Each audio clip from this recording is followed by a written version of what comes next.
మొన్న మధ్య Hyderabad metro MD press meet పెట్టి మరి మాట్లాడారు. గుర్తుంది కదా?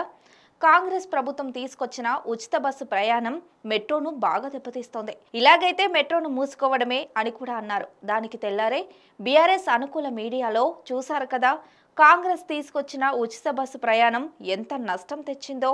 మెట్రో వెళ్ళిపోతుందట, హైదరాబాద్ ఆదాయం పడిపోతుంది. అదే మా కేసీఆర్ ఉంటే ఇట్లుండేనా? అసలు ప్రజలు మాకు తప్ప కాంగ్రెస్ పార్టీకి ఎందుకు ఓటు వేశారు?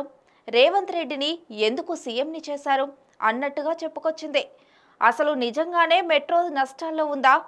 మెట్రో ఎండి వ్యాఖ్యలు చేయడం, దానికి తగ్గట్టుగా ఓ వర్గపు మీడియా కూడా దానికి మసాలా పోయడం, బీఆర్ఎస్ నాయకులు తమదైన శైలిలో విమర్శలు చేయడం, ఇవన్నీ చూస్తుంటే కాంగ్రెస్ ప్రభుత్వం తీసుకొచ్చిన ఉచిత బస్సు ప్రయాణం పథకాన్ని చులకన చేయాలని చూస్తున్నట్టే కనిపిస్తోంది. వాస్తవంగా లోతుగా తవ్వితే మెట్రో చెప్పినట్టుగా ఆ స్థాయిలో నష్టాలు లేవు. కానీ మెట్రో ఎండి మాత్రం కేసీఆర్కు ట్యూన్ అయినట్లు వ్యాఖ్యలు చేస్తున్నారు. హైదరాబాద్ మెట్రోలో ప్రతిరోజు 4,50,000 మంది ప్రయాణికులు తమ గమ్యస్థానాలకు వెళ్తున్నారు. ప్రయాణికుల ద్వారా ఎల్ఎన్టీ మెట్రో రైలు సంస్థకు 1,5 కోట్ల దాకా ఆదాయం వస్తుంది. ఈ ప్రకారం సగటున ఒక్కో ప్రయాణికుడు 35 రూపాయలు చెల్లించి మెట్రోలో ప్రయాణిస్తున్నాడు. దీని ప్రకారం సగటు ప్రయాణం దూరం 12.5 కిలోమీటర్ల కంటే తక్కువగానే ఉంటుంది. కేవలం ప్రయాణికుల నుంచి ఛార్జీలు మాత్రమే కాకుండా వాణిజ్య ప్రకటనలు, స్టేషన్లు, మాల్స్ లీజుకు ఇవ్వడం ద్వారా ఆదాయం వస్తుంది. ఈ లెక్కలన్నీ కూడా ఎల్ఎన్టీ గతేడాది మార్చితో ముగిసిన ఆర్థిక సంవత్సరంలో ప్రకటించినవే. ఇక ఆపరేషన్లు, ఇతర మార్గాల ద్వారా 703 కోట్ల ఆదాయం మెట్రోకు సమకూరింది. మెట్రో నిర్వహణ వ్యయం 429 కోట్లు పోతే మిగతాది మొత్తం లాభమే. మరి మెట్రో ఎండి చెబుతున్నట్లు నష్టాలు ఎక్కడి నుండి వచ్చాయి?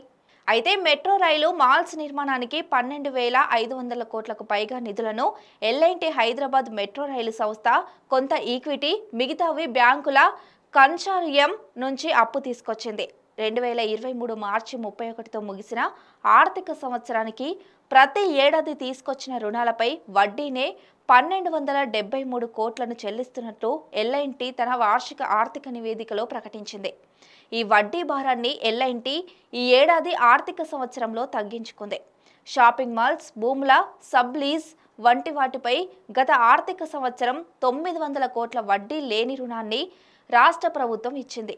ఇక రాయదుర్గంలోని 15 ఎకరాల భూమిని 1,045 కోట్లకు మానిటైజ్ చేసింది. ఇందులో 512 కోట్లు గతేడాది ఎల్ఎన్టీ సంస్థకు చేరాయి. ఎల్ఎన్టీ మెట్రో ఆదాయం పెరగాలంటే ప్రయాణికుల సంఖ్య పెరగాలి. రద్దీని తట్టుకునేందుకు అదనపు మెట్రో రైలు కావాలి. కోచ్ల సంఖ్యను 6కు పెంచాలి.